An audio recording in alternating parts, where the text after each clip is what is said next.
Matthew chapter 8. Jesus heals a man with leprosy. When Jesus came down from the mountainside, large crowds followed him. A man with leprosy came and knelt before him and said, "Lord, if you are willing, can you make me clean?" Jesus reached out his hand and touched the man. "I am willing," he said. "Be clean." Immediately he was cleansed of his leprosy. Then Jesus said to him, "See that you don't tell anyone, but go, show yourself to the priest, and offer the gift Moses commanded as a testimony to them." The faith of the centurion. When Jesus had entered Capernaum, a centurion came to him asking for help. "Lord," he said, "my servant lies at home paralyzed, suffering terribly." Jesus said to him, "Shall I come and heal him?" The centurion replied, "Lord, I do not deserve to have you come under my roof, but just say the word, and my servant will be healed.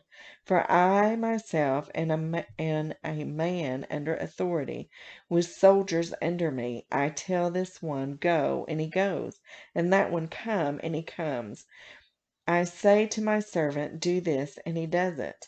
When Jesus heard this, he was amazed, and said to those following him, "Truly, I tell you, I have not found anyone in Israel with such great faith. I say to you that many will come from east and the west, and will take their places at the feast with Abraham, Isaac, and Jacob in the kingdom of heaven. But the subjects of the kingdom will be thrown outside into the darkness, where there will be weeping and gnashing of teeth." Then Jesus said to the centurion, "Go, let it be done just as you believed it would." And his servant was healed at that moment. Jesus heals many. When Jesus came into Peter's house, he saw Peter's mother-in-law lying in bed with fever. He touched her hand, and her fever left her, and she got up and began to wait on him. When evening came, many people who were demon-possessed were brought to him, and he drove out the spirits with a word and healed all the sick. This was to fulfill what was spoken through the prophet Isaiah. "He took up our infirmities and bore our diseases." The cost of following Jesus. When Jesus saw the crowd around him, he gave orders to cross to the other side of the lake. Then a teacher of the law came to him and said, "Teacher, I will follow you wherever you go." Jesus replied, "Foxes have dens and birds have nests, but the Son of Man has no place to lay his head." Another disciple said to him, "Lord, first let me go and bury my father." But Jesus told him, "Follow me, and let the dead bury their own dead." Jesus calms the storm. Then he got into the boat, and his disciples followed him. Suddenly a furious storm came up on the lake, so that the waves swept over the boat. But Jesus was sleeping. The disciples went and woke him, saying, "Lord, save us, we're going to drown." He replied, "You of little faith, why are you so afraid?" Then he got up and rebuked the winds and the waves, and it was completely calm. The men were amazed and asked, "What kind of man is this? Even the winds and the waves obey him." Jesus restores two demon-possessed men. When he arrived at the other side of the region of the Gadarenes, two demon-possessed men coming from the tombs met him. They were so violent that no one could pass that way. "What do you want with us, Son of God?" they shouted. "Have you come here to torture us before the appointed time?" Some distance from them a large herd of pigs was feeding. The demons begged Jesus, "If you drive us out, send us into the herd of pigs." He said to them, "Go." So they came out and went into the pigs, and the whole herd rushed down the steep bank into the lake and died in the water. Those tending the pigs ran off, went into town, and reported all this, including what had happened to the demon-possessed men. Then the whole town went out to meet Jesus, and when they saw him, they pleaded with him to leave their region. Jesus forgives and heals a paralyzed man. Chapter 9. Jesus stepped into a boat, crossed over, and came to his own town. Some men brought to him a paralyzed man laying on a mat. When Jesus saw their faith, he said to the man, "Take heart, son, your sins are forgiven." At this, some of the teachers of the law said to themselves, "This fellow is blaspheming." Knowing their thoughts, Jesus said, "Why do you entertain evil thoughts in your hearts? Which is easier, to say, 'Your sins are forgiven,' or to say, 'Get up and walk'? But I want you to know that the Son of Man has authority on earth to forgive sins." So he said to the paralyzed man, "Get up, take your mat, and go home." Then the man got up and went home. When the crowd saw this, they were filled with awe, and they praised God who had given such authority to man. The calling of Matthew. Jesus went on from there. He said he saw a man named Matthew sitting at the tax collector's booth. "Follow me," he told him, and Matthew got up and followed him. While Jesus was having dinner at Matthew's house, many tax collectors and sinners came and ate with him and his disciples. When the Pharisees saw this, they asked his disciples, "Why does your teacher eat with tax collectors and sinners?" On hearing this, Jesus said, "It is not the healthy who need a doctor, but the sick. But go and learn what this means. I desire mercy, not sacrifice, for I have not come to call the righteous, but sinners." Jesus questioned about fasting. Then John's disciples came and asked him, "How is it that we and the Pharisees fast often, but your disciples do not fast?"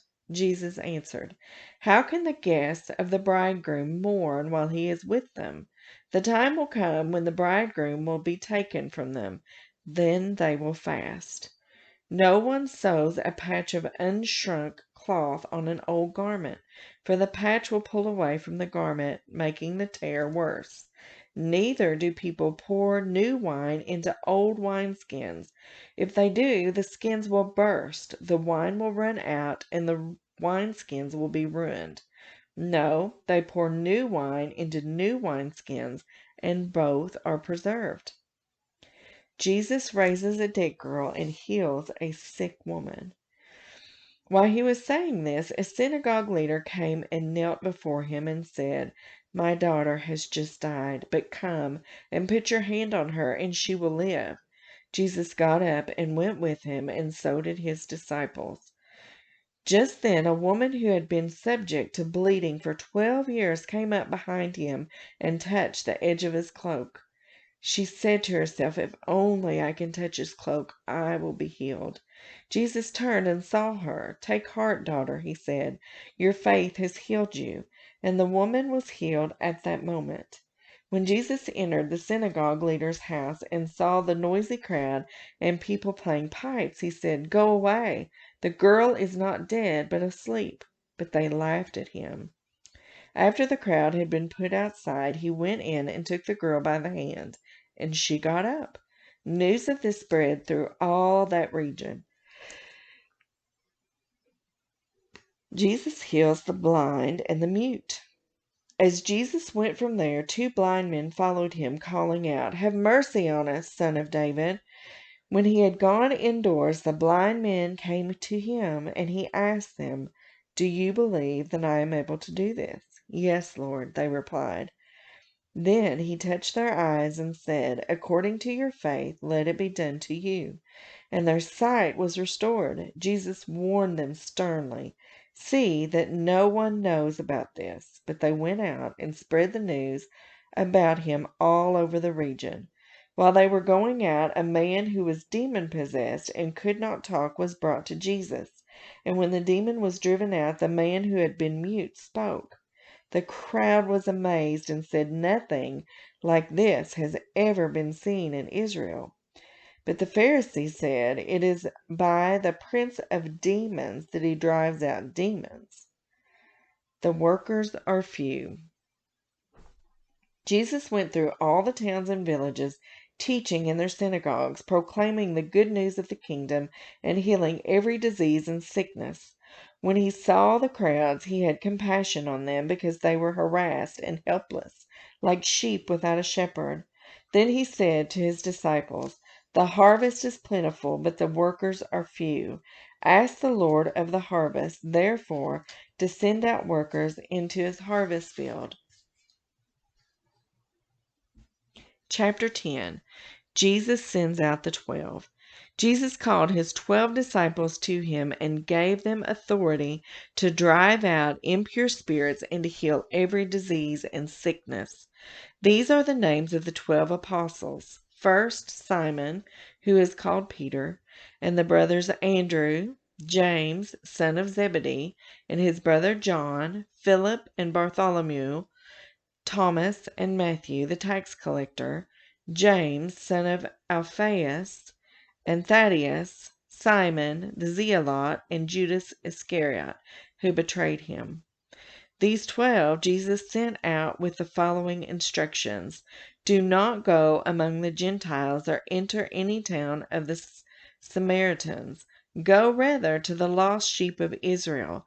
As you go, proclaim this message: the kingdom of heaven has come near.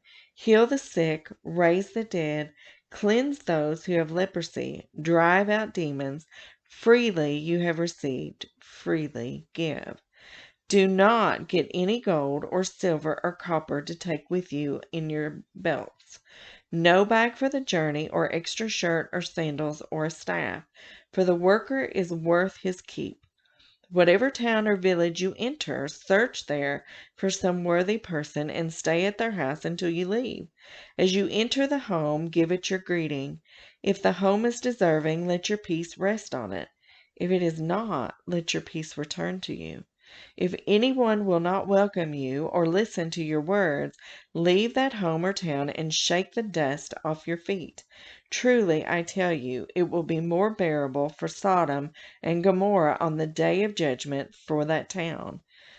I am sending you out like sheep among wolves. Therefore, be as shrewd as snakes and as innocent as doves. Be on your guard. You will be handed over to the local councils and be flogged in the synagogues. On my account, you will be brought before governors and kings as witnesses to them and to the Gentiles. But when they arrest you, do not worry about what to say or how to say it. At that time, you will be given what to say. For it will not be you speaking, but the Spirit of your Father speaking through you. Brother will betray brother to death, and a father his child. Children will rebel against their parents and have them put to death. You will be hated by everyone because of me, but the one who stands firm to the end will be saved. When you are persecuted in one place, flee to another. Truly, I tell you, you will not finish going through the towns of Israel before the Son of Man comes. The student is not above the teacher, nor a servant above his master. It is enough for students to be like their teachers and servants like their masters. If the head of the house has been called Beelzebul, how much more the members of his household? So do not be afraid of them, for there is nothing concealed that will not be disclosed, or hidden that will not be made known. What I tell you in the dark, speak in the daylight. What is whispered in your ear, proclaim from the roofs. Do not be afraid of those who kill the body, but cannot kill the soul. Rather be afraid of the one who can destroy both soul and body in hell. Are not 2 sparrows sold for a penny? Yet not one of them will fall to the ground outside your Father's care. And even the very hairs of your head are all numbered. So don't be afraid. You are worth more than many sparrows. Whoever acknowledges me before others, I will also acknowledge before my Father in heaven. But whoever disowns me before others, I will disown before my Father in heaven. Do not suppose that I have come to bring peace on earth. I did not come to bring peace, but a sword. For I have come to turn a man against his father, a daughter against her mother, a daughter-in-law against her mother-in-law. A man's enemies will be the members of his own household. Anyone who loves their father or mother more than me is not worthy of me. Anyone who loves their son or daughter more than me is not worthy of me. Whoever does not take up their cross and follow me is not worthy of me. Whoever finds their life will lose it, and whoever loses their life for my sake will find it. Anyone who welcomes you welcomes me, and anyone who welcomes me welcomes the one who sent me.